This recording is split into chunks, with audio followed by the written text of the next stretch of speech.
Buenas tardes, hermanos. Vamos a empezar nuestra última clase de introducción a la cristología. Introducción. Ya podemos también pensar de que podemos profundizar más en un futuro, pero en estas 4 clases, pues lo que hemos visto es lo más básico, la persona de Cristo, los nombres de Cristo y también los oficios de Cristo. Hay bastante material en el cual con una buena orientación podéis adquirir para seguir leyendo, para seguir investigando. Y bueno, os invito a eso, a seguir leyendo, a seguir formándose, siempre y cuando las orientaciones, los libros que adquiráis y las personas que escuchéis sean personas serias, sean personas que sean con base a las escrituras, como hasta ahora hemos intentado realizar hasta aquí. Y vamos a empezar con una oración al Señor.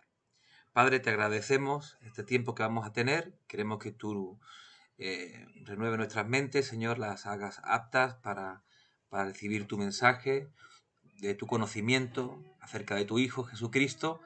Y pedimos, Señor, especialmente que tú perdones nuestros pecados para estar ahora atento a lo que dice tu Espíritu Santo acerca de Cristo. En el nombre de Jesús. Amén. Amén. Bueno, pues esta última semana, hermanos, vamos a enfocarnos en uno de los oficios o de los 3 oficios que vimos la semana pasada. En este caso, el oficio de la expiación, que está involucrado en ese oficio que hablamos de sacerdote.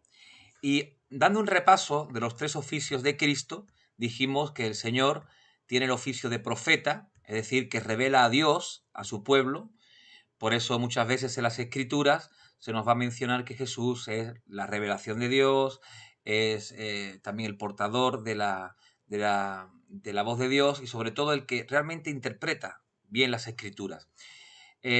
Sería bueno que en un futuro pudierais estudiar con un profesor apto acerca del Sermón del Monte. El Sermón del Monte es un sermón donde vemos a Jesús interpretando las Escrituras, dándole a las Escrituras una interpretación correcta. De ahí cuando dice el Señor, no he venido a abolir la ley sino a cumplirla, y sobre todo partiendo Jesús de la base de las interpretaciones contemporáneas que tenía el pueblo de Israel acerca de mandamientos y acerca de cosas de visiones, o sea, de visiones en el sentido de interpretar la ley de Dios, y que había malformado al pueblo, en este caso los religiosos. Por eso es importante preparar un curso sobre el Sermón del Monte, porque ahí vamos a ver la interpretación de Jesús acerca de cuestiones importantes que el pueblo de Israel y el pueblo cristiano tiene que tomar nota de la ley de Dios que está en el Antiguo Testamento. Así que la labor de profeta de Jesús es importante porque revela a Dios como nadie más lo ha hecho.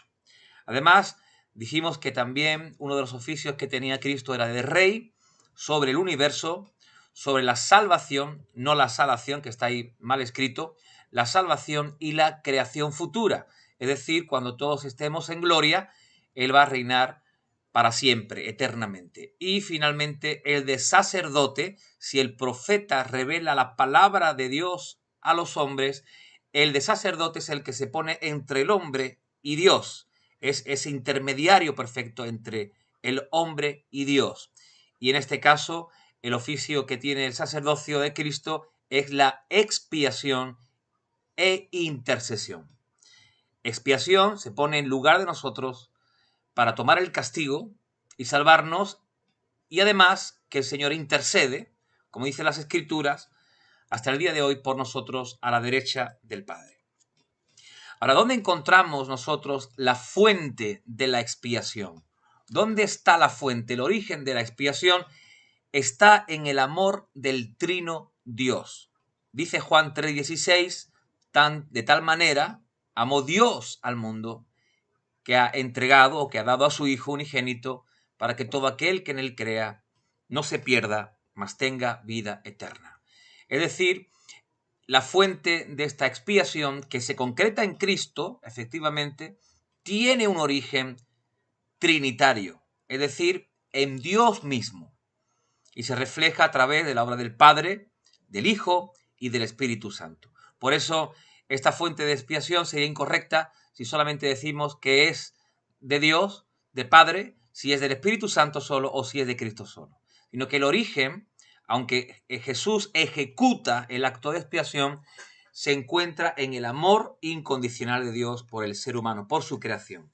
Y hay distorsiones acerca de esta explicación en los dos bandos, tanto en el catolicismo como en el protestantismo mismo.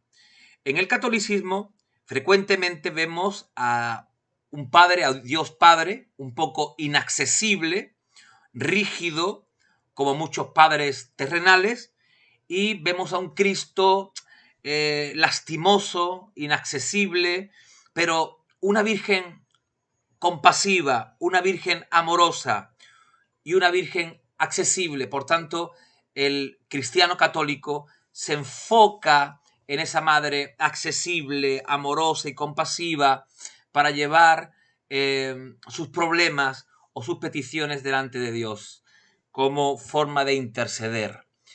¿Qué ocurre aquí? Si ustedes se dan cuenta, cuando entran en una iglesia católica o si han entrado en una iglesia católica, generalmente a Cristo se les representa de dos formas.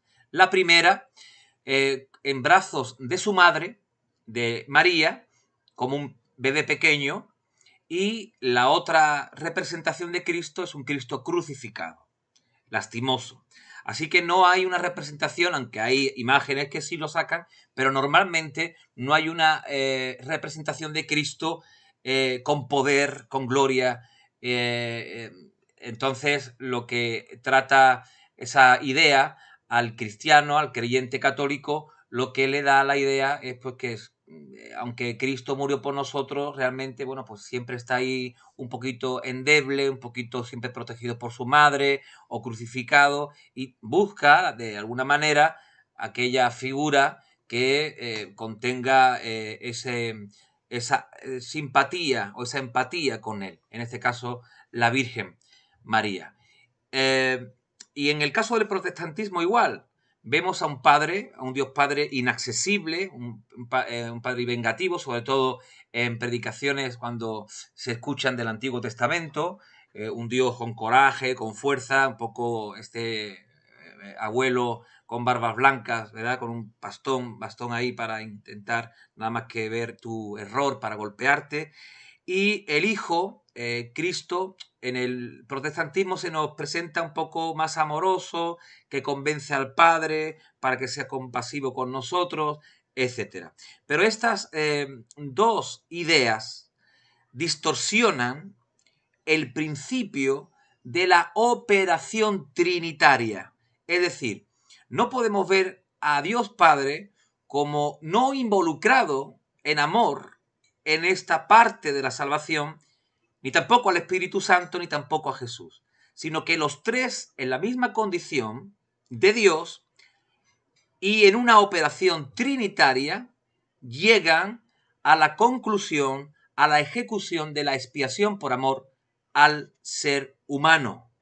Es decir, que si Cristo nos ama y entregó su vida hasta la cruz por nosotros, también Dios nos ama tanto que entregó a su Hijo unigénito por todos nosotros, y también el Espíritu Santo nos ama de manera que estuvo con Jesús en esa hora tan tremenda y sigue estando con nosotros a pesar, hermanos, a pesar de que seguimos siendo infieles, seguimos siendo malos y seguimos siendo personas pecadoras. Después de hablar de la fuente de la expiación, tenemos que hablar sobre la necesidad de la expiación. ¿Realmente había esa necesidad de expiar los pecados de la manera que Cristo lo hizo? Bueno, hay varias opiniones. Unas opiniones hablan de que no era necesaria, sino que es una operación de la libre voluntad de Dios. Es decir, Dios eligió esa manera para salvarnos. Otra opiniones hablan de que era una necesidad relativa o hipotéticamente necesaria. Es decir, la idea de la expiación es que era necesaria, que se debería de salvar al hombre de una forma expiatoria, pero que Dios soberanamente determina que perdonaría el pecado de la forma en que lo hizo. Y esta postura lo que hace es defender o enfatizar lo que es la soberanía de Dios. Pero existe otra postura, la tercera, a la que habla que es absolutamente necesaria. Es decir, no había otro medio que no fuese la muerte de Jesús para expiar a las personas, a la humanidad, del pecado. Sobre todo, esta idea de que es absolutamente necesaria la expiación como la forma en la que fue, que Cristo se humillara, que Dios se humillara haciéndose hombre y que haciéndose hombre pues finalmente fuese también crucificado, muerto, etcétera, está la expiación, pues se basa sobre todo en esa necesidad de expiación que el hombre tiene de esa forma. Y lo hablamos y lo vemos sobre todo en Hebreos capítulo 9, versículos 22 y 23. Pueden parar el vídeo y lo pueden leer. Hebreos 9, 22, 23, donde se habla de que realmente es necesario, por la gravedad del pecado del hombre, que un inocente muera de forma voluntaria y de forma tan tremenda como la que hizo Jesús. Y que el sacrificio anterior, el sacrificio del Antiguo Testamento, en el cual se ponía un animal, es una forma símil, es una similitud, pero que no llega a ser perfecta, porque el animal primero toma la postura o la presencia del hombre, sin ser hombre. Y en segundo lugar, también el animal no va de forma voluntaria. Y en tercer lugar, el animal también está manchado por el pecado. Es decir, es como que Dios diera ese permiso mientras Él no ejecutaba la expiación perfecta en Cristo. Eso es lo que nos va a decir Hebreos. Y finalmente hay otra postura que habla de que existe en la necesidad de la expiación una combinación de todas estas posturas que hemos mencionado. Es decir, esta postura introduce el decreto de Dios soberano y benevolente de que Él quiere salvar a la humanidad, y eso es una operación de la libre voluntad de Dios. El Señor no tenía necesidad de salvar a la humanidad, pero Él elige salvar a la humanidad, y ahí sí encaja con la soberanía de Dios. En segundo lugar, que Dios no necesariamente tuvo que salvar a nadie, porque el hombre fue el que tuvo el error, no Dios. Por tanto, seguimos hablando de la soberanía de Dios, pero que finalmente, si Dios elige en su soberanía salvar a la humanidad del pecado, no tiene más remedio que hacerlo como lo hizo, porque es la forma en que satisface Dios su propia justicia. Así que hablamos de una expiación que fue necesaria, absoluta y consecuentemente. Después de mencionar esa necesidad de expiación, hermanos, nos encontramos con la naturaleza, es decir, ¿qué es la expiación? ¿Qué naturaleza tiene? Bueno, pues empezamos diciendo que algo tuvo que pasar para que Dios perdonara el pecado de su pueblo. Y esto es que la ley de Dios, tiene demandas tanto positivas, es decir, mandatos y prohibiciones que Dios pone, y también la ley de Dios tiene castigos a ciertos comportamientos que van contra su ley. Es decir, actos penales que Dios hace, como cualquier ley. Aquí en la ley secular, si tú robas, pues tienes una condena. Pues Dios igual, Dios tiene demandas por la ley que si no son cumplidas tienen que ser castigadas. Así que los seres humanos, en este principio, hemos transgredido las demandas de Dios e incurrido en castigo. Primeramente Adán, primeramente Eva y después todos hasta llegar a nosotros. Y por tanto ahí tenemos nosotros que pararnos y hablar de esta obediencia de Cristo. Una obediencia activa y una obediencia pasiva de Cristo, las cuales cubren los dos aspectos de la ley que hemos mencionado, tanto que Cristo obedece las demandas de la ley de forma activa y que también Jesucristo cubre ese castigo y esa penalización por los actos de las personas o de la humanidad que no lo han hecho correcto, pero que después de ser juzgado por esos castigos, por esos pecados de la humanidad, Dios lo hace libre por su obediencia. Aunque parezca un poquito esto así lioso, pueden escucharlo una y otra vez, y si no, siempre tienen la posibilidad de hacer preguntas.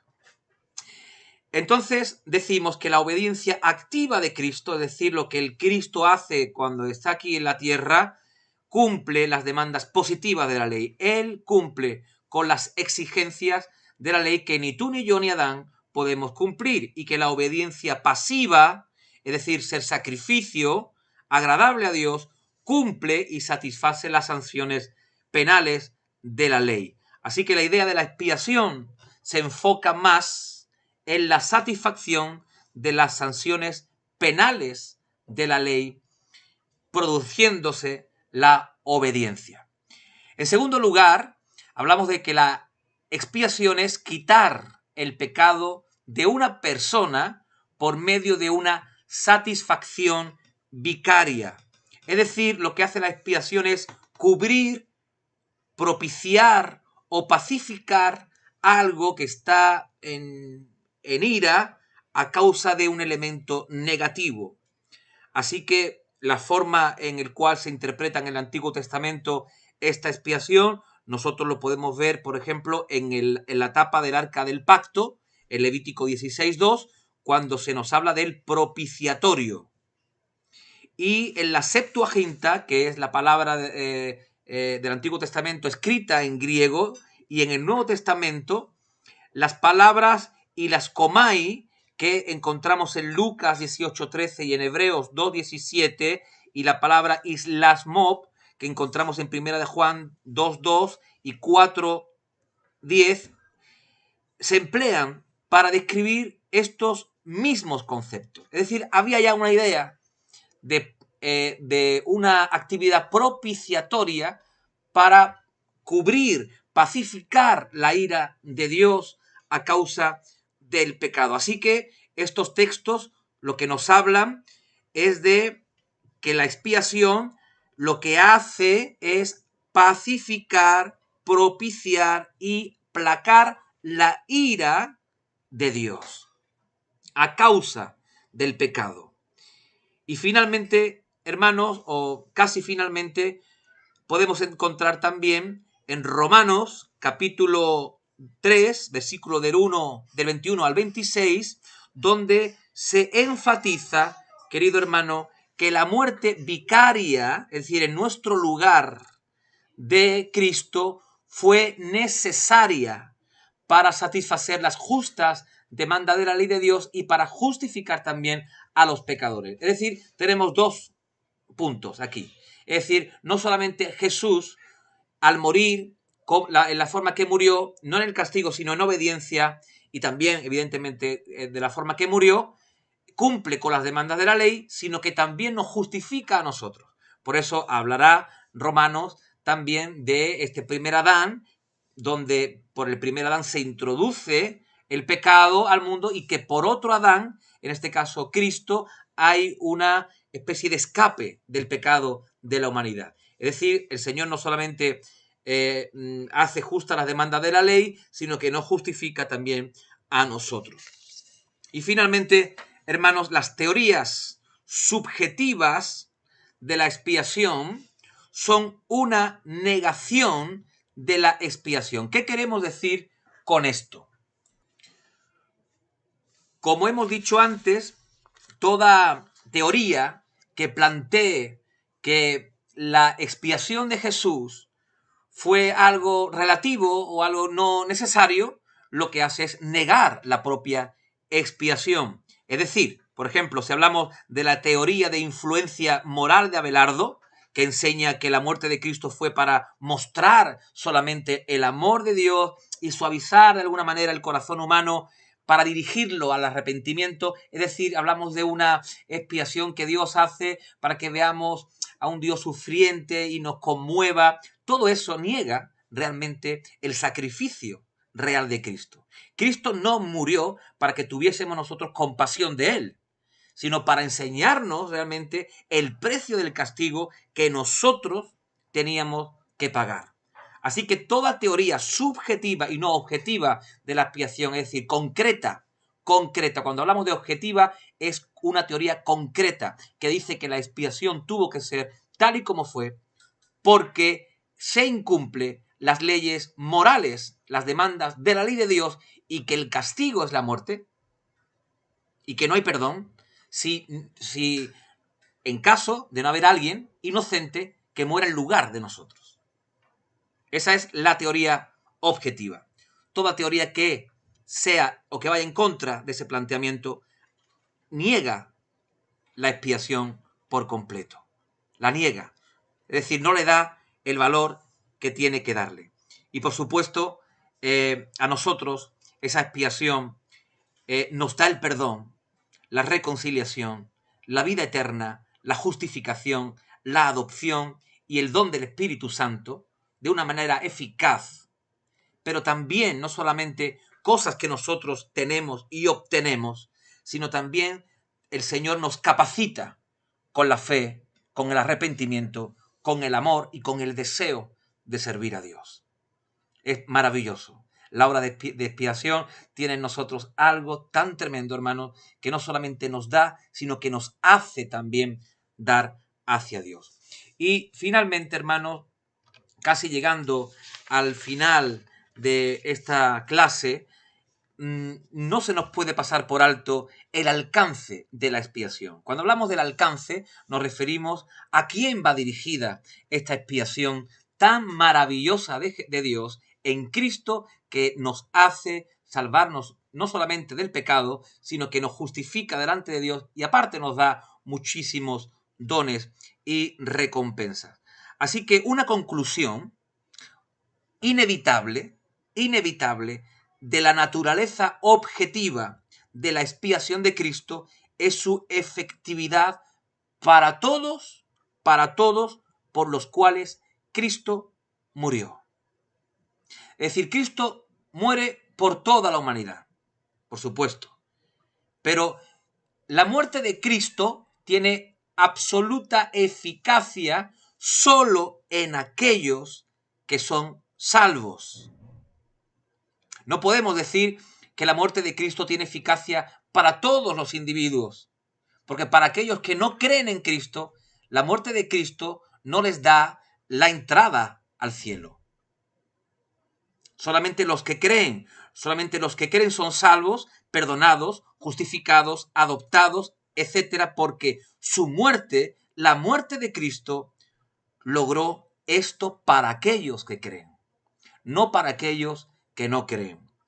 Entonces, esto provoca una inquietud. ¿Para salvar a quiénes? ¿A quiénes? ¿Por quiénes Cristo murió?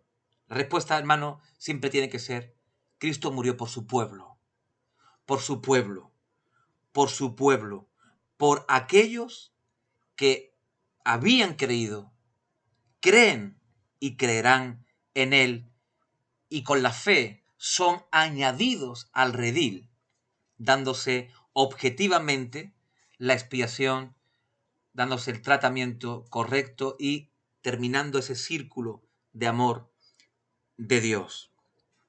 Así que el Señor, por supuesto, muere por cada ser humano, y cada ser humano que cree en Él es salvo.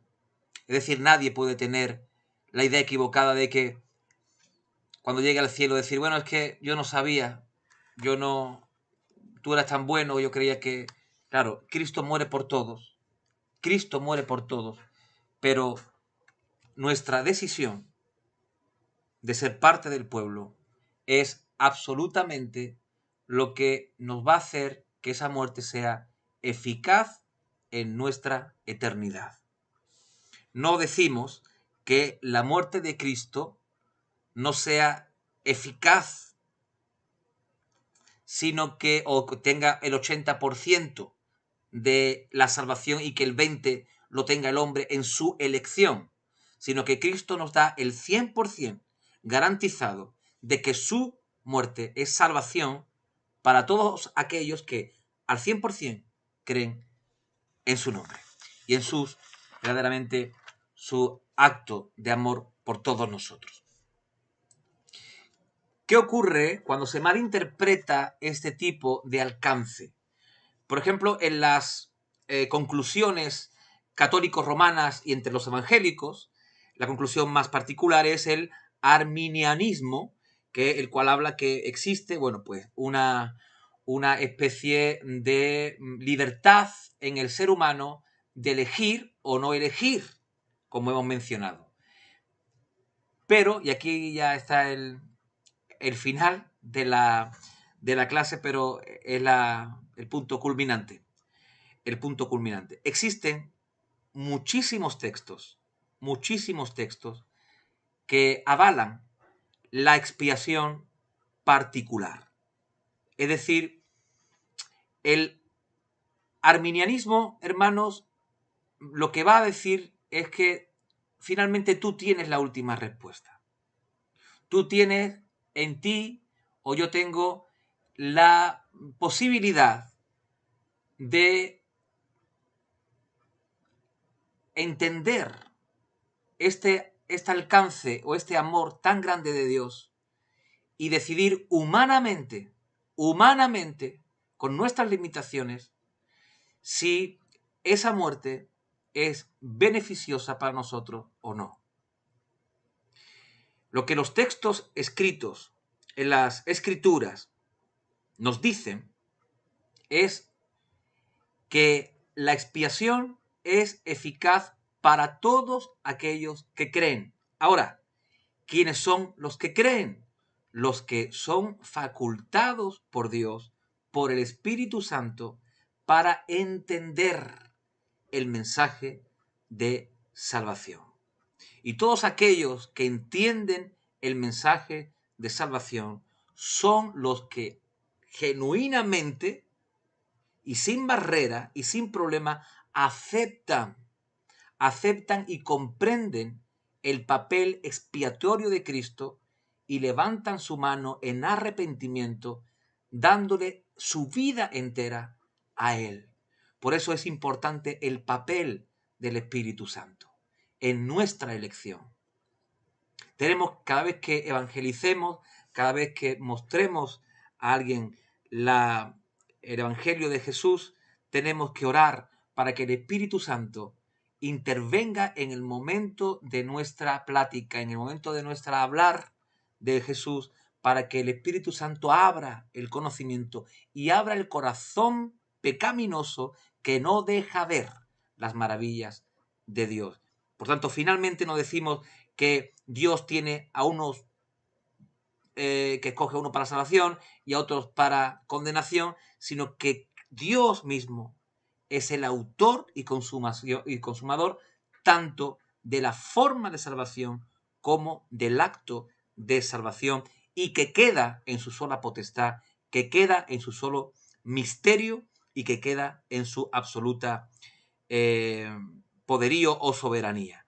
Así que hay textos que indican que Cristo murió por los suyos, como es Juan, capítulo 10, versículo 11, versículo 15, Hechos 20, 28, Efesios 5, del 25 al 27, Mateo 1, versículo 21, Romanos 8, versículo 32 al 35. También hay textos que dicen que Cristo murió por el mundo o por todos los hombres, como es Juan, capítulo 1, versículo 29, Primera de Juan, capítulo 2, versículo 2, Romanos, capítulo 5, versículo del 18 al 19, Segunda de Corintios, capítulo 5, versículo 14 al 15, pero aquí tenemos nosotros que entender y que recordar que todo el mundo, que la frase todo el mundo es una expresión en español que significa todas las personas, pero que en el texto bíblico equivale no solamente a todas las personas, sino que puede también ser o darnos a entender que es todo el cosmos, todo lo creado.